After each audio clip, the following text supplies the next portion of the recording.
వైద్య ఆరోగ్య శాఖలో కీలక భూమిక పోషిస్తున్న ఆశా కార్యకర్తలకు కాంట్రాక్ట్ ఉద్యోగులుగా గుర్తించి కనీస వేతనం అమలు చేయడంలో కాంగ్రెస్ ప్రభుత్వం పూర్తిగా విఫలమైందని ఆశా కార్యకర్తలు ధ్వజమెత్తారు.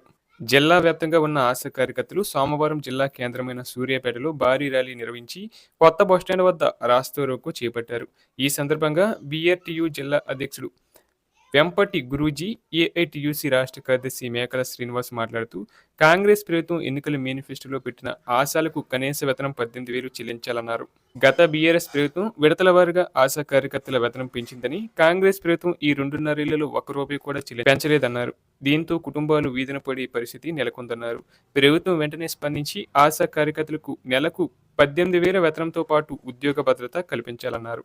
మట్టి ఖర్చులకు 50,000 అందించి ఏఎన్సీ టార్గెట్లు ఎత్తివేయాలని, జాబ్ చార్ట్లో లేని పనులు చెప్పవద్దని, పెండింగ్ వేతనాలు చెల్లించాలని, హెల్త్ కార్డు, పెన్షన్, ఇన్సూరెన్స్ సౌకర్యం కల్పించి ప్రసూతి సెలవులు మంజూరు చేయాలన్నారు.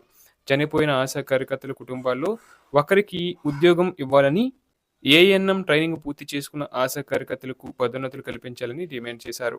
లేని పక్షంలో సమ్మెను మరింత ఉధృతం చేస్తామని హెచ్చరించారు.